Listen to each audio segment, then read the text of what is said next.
វិធីរករកធម៌ពលនៃចិត្តរបស់អ្នកគឺជាបន្សំនៃចិត្តនិងរូបកាយដោយសារតែចិត្តគឺជាផ្នែកមួយនៃជីវិតរបស់អ្នកមានធម៌ពលដ៏អស្ចារ្យមួយទាំងធម៌ពលស្គាល់និងធម៌ពលមិនទាន់ស្គាល់ចូលអ្នកមានភាពក្លាហានដើម្បីរកឲ្យឃើញនៅធម៌ពលនៃចិត្តរបស់អ្នកហេតុអ្វីចាំបាច់ត្រូវរកធម៌ពលទាំងនេះនៅពេលរកឃើញធម៌ពលដែលកំពុងពួនសំងំនៅក្នុងខ្លួនរបស់អ្នកធម៌ពលទាំងនោះអាចនាំមកឲ្យអ្នកនៅសុខភាពល្អទាំងផ្លូវកាយនិងផ្លូវចិត្តមានឥរិយាបថល្អមានសេចក្តីសុខនិងទ្រព្យសម្បត្តិបរិបូរណ៍ជោគជ័យនៅគ្រប់ភារកិច្ចដែលអ្នកបានជ្រើសរើសធ្វើឲ្យអ្នករកឃើញមធ្យោបាយដើម្បីផ្សាយឥទ្ធិពលប្រើប្រាស់គ្រប់គ្រងនិងសម្របខ្លួនបានល្អទៅតាមធម៌ពលស្គាល់និងធម៌ពលមិនទាន់ស្គាល់ទាំងឡាយថែមទៀតផងចូលអ្នកក្លាហានហ៊ានរកកម្លាំងអរូបីទាំងឡាយដែលកំពុងគ្រប់គ្រងលើសភាវៈរួមទាំងអស់របស់អ្នកមកជាកម្លាំងដែលអាចយកមកប្រើប្រាស់បាននៅពេលអ្នករៀនចេះអំពីរបៀបប្រើប្រាស់ពួកវាហើយការរៀននេះមិនពិបាកខ្លាំងពេកទេសម្រាប់អ្នកគឺវាពិបាកត្រឹមដូចជាការរៀនដូរប៉ុស្តិ៍ទូរទស្សន៍លើកដំបូងដូច្នោះដែរអ្នកនឹងឃើញអំពីរបៀបដែលអ្នកអាចចុចប៊ូតុងឲ្យត្រូវអ្វីដែលអ្នកចង់បានពីម៉ាស៊ីនអេឡិចត្រូនិកដ៏អស្ចារ្យបំផុតមួយដែលអ្នកមានទោះបីម៉ាស៊ីននេះគឺជាម៉ាស៊ីនពិសេសមួយដែលត្រូវបង្កើតឡើងដោយដៃរបស់ធម្មជាតិក៏ដោយក៏វាបានក្លាយទៅជាកម្មសិទ្ធិរបស់អ្នករួចទៅហើយក្នុងចំណោមរបស់ផ្សេងទៀតម៉ាស៊ីននេះមានកោសិកាសរុបទាំងអស់ចំនួន80,000 លានស្មើនឹង80 trillion កើតមកពីធម្មជាតិវាមានច្រើនផ្នែកផ្សេងគ្នាហើយផ្នែកនីមួយគឺប្រៀបដូចជាគ្រឿងយន្តអេឡិចត្រូនិកដែលមានតួនាទីរៀងខ្លួន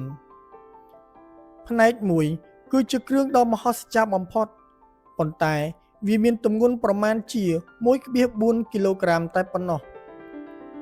រចនាសម្ព័ន្ធរបស់វាមានកោសិកាចំនួន 10,000 លានគឺ10 billion ដែលកោសិកាទាំងនេះមានតួនាទីបង្កើតថាមពលទទួលថាមពលចម្លងថាមពលនិងបញ្ជូនថាមពល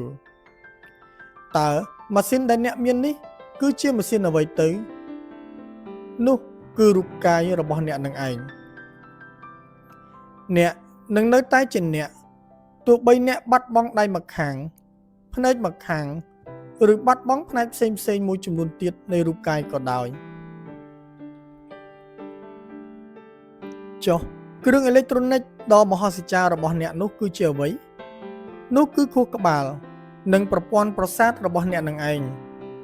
វាគឺជាប្រព័ន្ធដែលគ្រប់គ្រងរូបកាយទាំងស្រុងហើយគ្រប់គ្រងដំណើរប្រព្រឹត្តទៅនៃចិត្តរបស់អ្នកថែមទៀតផង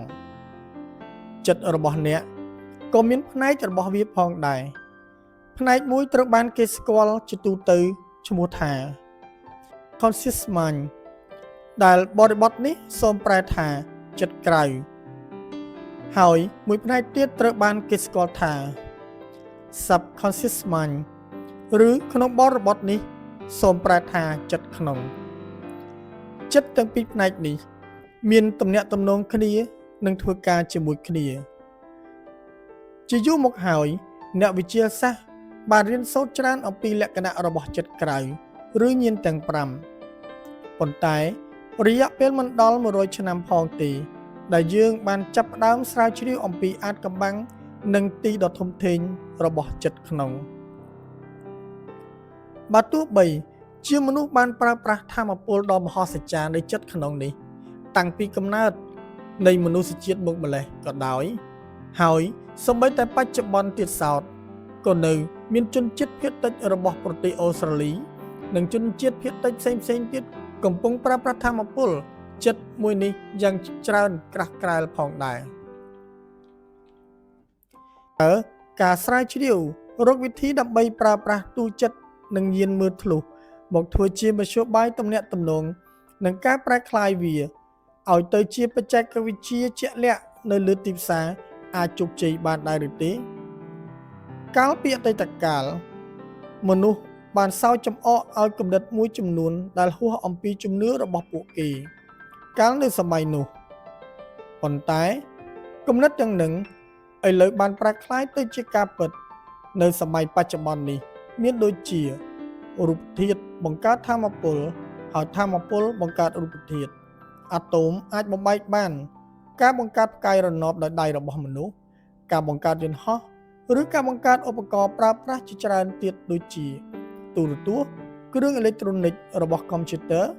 ដែលត្រូវបានឌីហ្សាញឡើងតាមលំនាំនៃកុំព្យូទ័ររបស់មនុស្សពោលគឺខួរក្បាលនិងប្រព័ន្ធប្រសាទរាល់គំនិតនីមួយៗខាងលើត្រូវបានទទួលយកនិងទទួលជឿដោយបុគ្គលមួយចំនួនហើយទីបំផុតវាត្រូវបានធ្វើឲ្យคล้ายជាការពិតព្រោះបុគ្គលទាំងនោះមុតមាំទៅដោយគំនិតដែលមានឥរិយាបថវិជ្ជមាន PMA មានដូចជា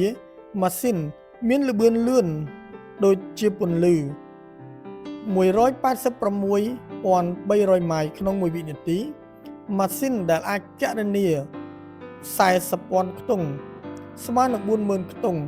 ហើយវាអាចចាប់កំហុសនិងកែកំហុសដោយខ្លួនឯងបានថែមទៀតផងម៉ាស៊ីននេះអាចលេចចេញជារូបរាងឡើងបានក៏ព្រោះតែមនុស្សបានបង្កើតនៅក្នុងខ្លួនវានៅបន្ទះស៊ីគ្វីនៃប្រព័ន្ធអេឡិចត្រូនិកជាច្រើន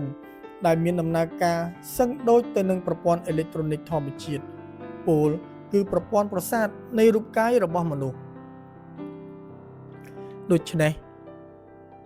អ្វីក៏ដោយឲ្យតែចិត្តរបស់មនុស្សអាចទទួលយកនិងជឿជាក់យ៉ាងមុតមាំនោះចិត្តរបស់មនុស្សនឹងសម្រេចវាបាននៅពេលសហការជាមួយនឹងគំនិតដែលមានឥរិយាបថវិជ្ជមាន PMA ប៉ុន្តែទោះជាយ៉ាងណាក៏ដោយក៏គ្មានម៉ាស៊ីនណាដែលអស្ចារ្យជាងម៉ាស៊ីនកុំព្យូទ័ររបស់អ្នកនោះដែរពោលគឺខួរក្បាលនិងប្រព័ន្ធប្រសាទរបស់អ្នកព្រមជាមួយថាមពលដែលគ្រប់គ្រងចលនានៃប្រព័ន្ធរូបកាយរបស់អ្នកនេះផងដែរដូច្នេះមនុស្សមិនមែនគ្រាន់តែជាសម្បកកាយនិងខួរក្បាលតែប៉ុណ្្នឹងឡើយ